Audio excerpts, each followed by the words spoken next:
the people are back in the stands.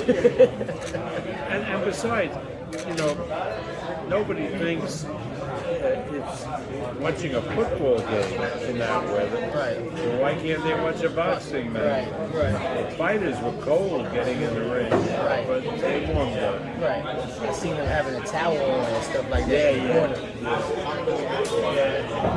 But there were interesting fights. I thought the Ukrainian lightweight, they were touting, didn't look very good. But he's Ukrainian. He's got a big heart.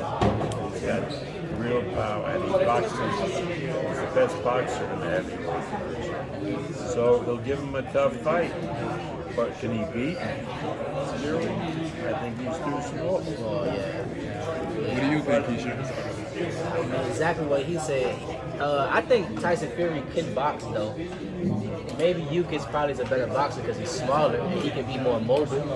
But just a full-fledged heavyweight boxer, I feel like Tyson. I kind of give it to Tyson. Yukis is still like small for the heavyweight division.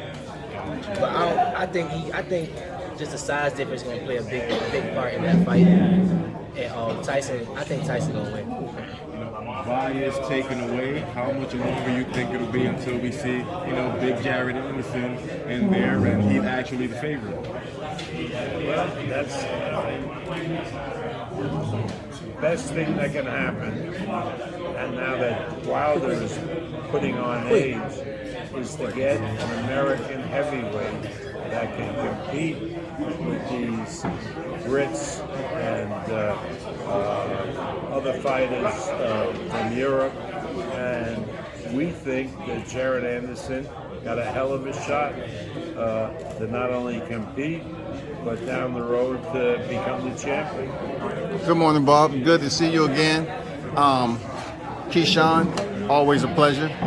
Y'all put on a heck of a card, at the end of the year to close this out.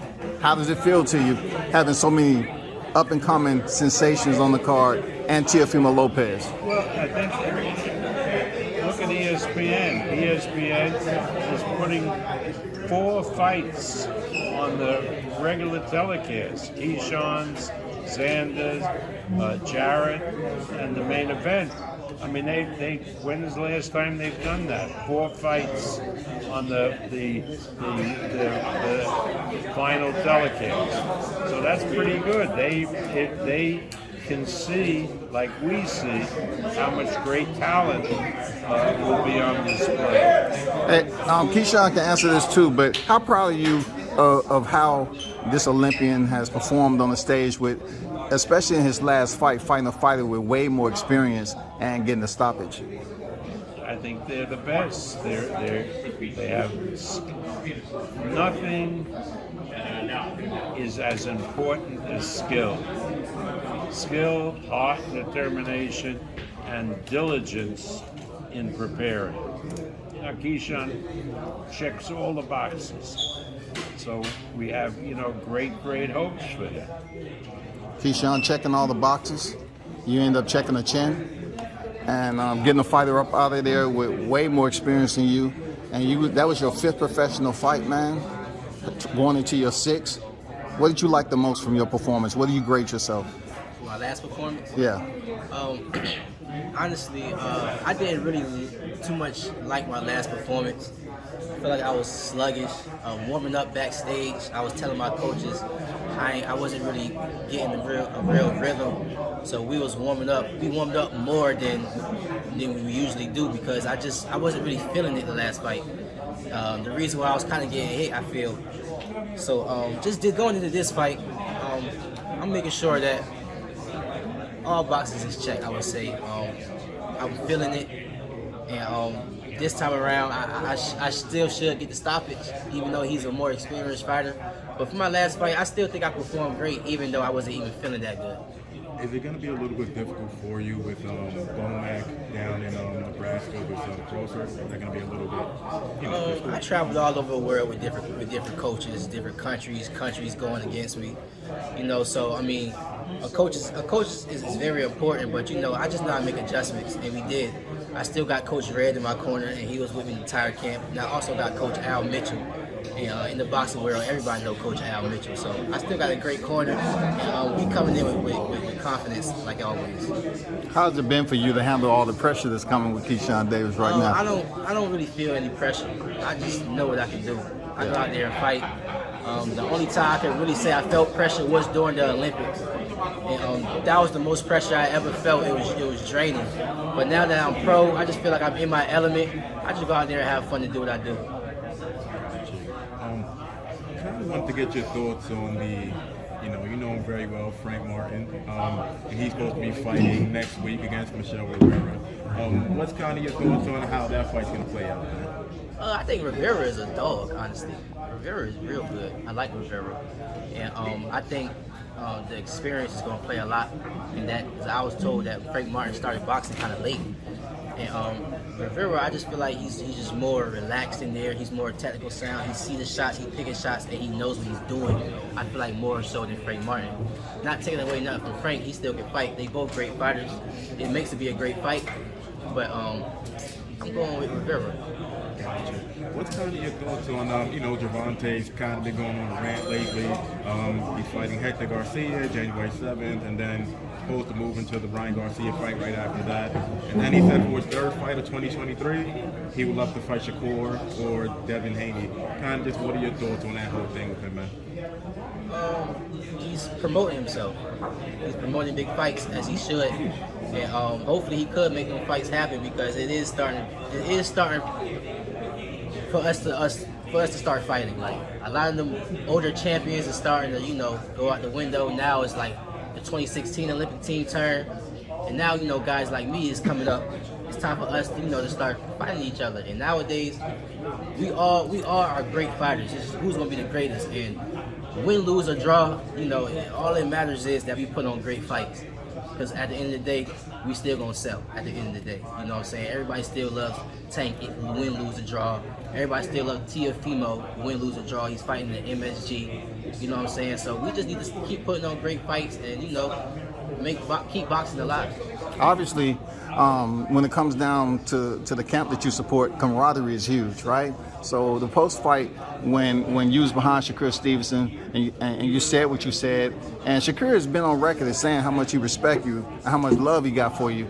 But do you think people took that out of context with you, supporting him as heavy as you did, and they seemed like you was just being a little bit over braggadocious? Honestly, I don't care what people took from me. I don't care what people think about me. I don't care what people. Shakur is my brother, like it or not. I don't care. You know what I'm saying? And when he called out Devin Haney, I didn't say anything. Honestly, I was just like, yes, another big fight.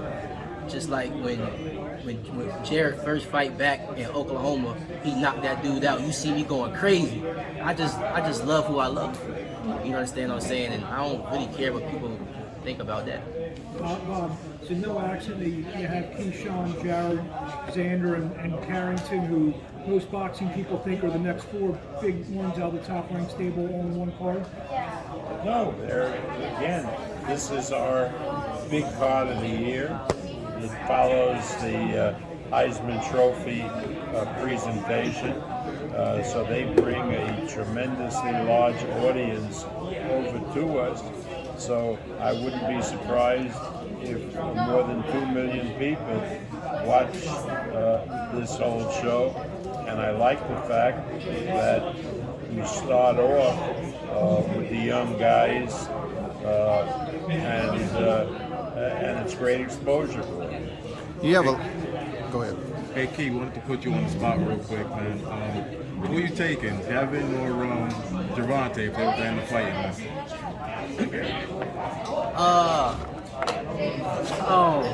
I kind of got, for a 12-round fight, I kind of got Devin, because I just feel like Devin is more so, I would say, a scary fighter.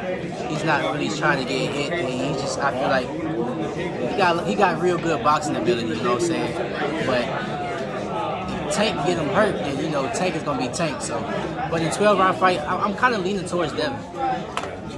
And you sparring Gervonta, I know I spoke to you before in the past, but the fight is kind of quote-unquote official with Ryan and Tank, man. I know you're a Team Tank, but, kind of having some time to think about it. Are you kind of changing your pick, or are you still rocking with Tank in that fight, man? Yeah, I ain't gonna lie, I'm kind of changing, but I'm definitely rocking with Tank. So what's making you change this? Just the styles. Like, if you really sit down and look and think about it, that fight is gonna be hard for Tank. Ryan is bigger, he's taller, he's fast, he's accurate, and he stays on top of guys. And then Ryan, I seen Ryan since the amateurs. Ryan is not scared at all. Ryan's gonna fight. He's not scared. You know what I'm saying? So just that style is gonna, I feel like, give Tank some problems. But I still think Tank is the better, technically sound boxer, and he carries speed and he carries power, and they both still young. So I'm still rocking with Tank for sure. But I think that style is gonna give him some problems for sure. Obviously, you're in a division that's pretty heavy, the 135-pound divisions.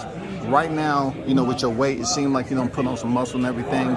Do you feel like you'll be able to campaign at 135 and mix it up with some of the big names coming up in the next year and a half? Oh yes. If I feel like I couldn't have did, I would went to 140. Okay. So I definitely. 135 is not really hard for me to make. I'm about 2 pounds out right now, and I feel good. I'm not in no bad mood or nothing like that. So I see myself at 135 for a little while. When it comes to Lomachenko, Devin Haney, do you think that fight is going to happen? If so, who do you have in that fight? Say it, who?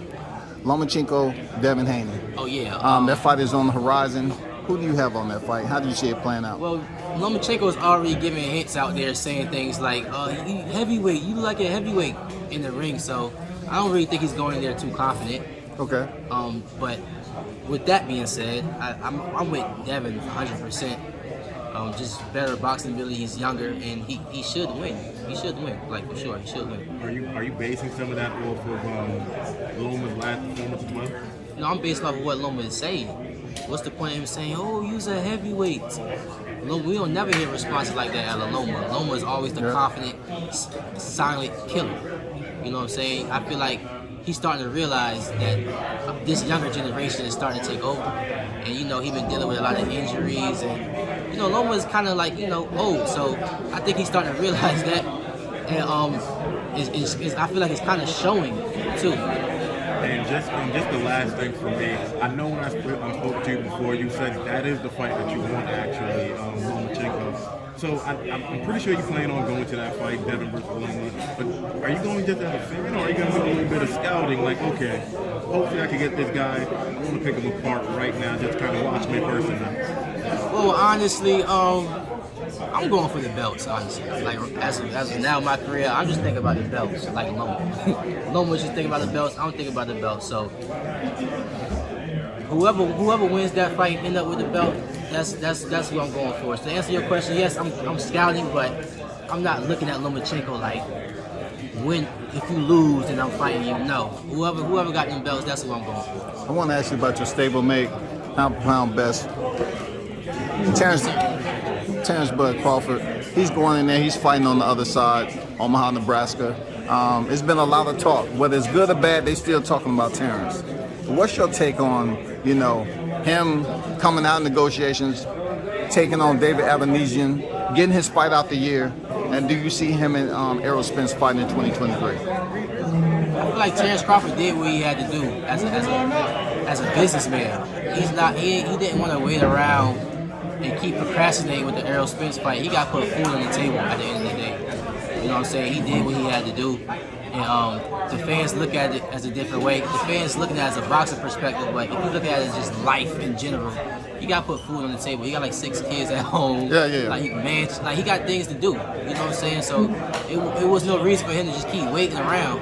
And then he's at the peak of his career. So that's just gonna make it worse for him to keep waiting around. Why do you think his fans was heavy on the backlash that they gave him for doing, like you said, providing, putting food on the table for his family? Why do you think this so-called social media gave him so much backlash?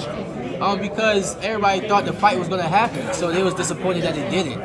That's really what it was. And I don't know why they keep blaming it on Terrence when it's it's two sides. It's not, like, I don't know why they keep blaming on Terrence, but it just is what it is. And I know Terrence as a person, he don't care. He don't care. He know he great, and he know what he's worth, and he's fighting for that. You know what I'm saying? So I can't speak for what everybody else feeling, but I know the real. No doubt. Keyshawn, thank you very much, man. My first time having to interview you. You know what I'm saying? Salute and congrats to your Olympic berth. You know, you had your role. You went in there and proved that dog, and now you're on the real, on the professional level, and you continue to excel. So salute to you for World Combat Sports. What do you have to say to your fans?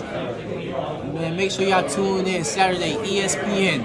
I'm gonna be the first fight on television right after the Heisman. Also, my little brother's competing, Keyshawn Davis, to get on this Olympic team to follow the same dreams I did. Kelvin just made a dude quit in the 4th round. My other brother, DB3, man, we here to take over, man. We're not just here to play around with y'all. We here to take over. That's what we're gonna do. Shout out to DB3. You already know DB3 in the building. Keyshawn Davis. Once again, salute, bro. Yes, sir.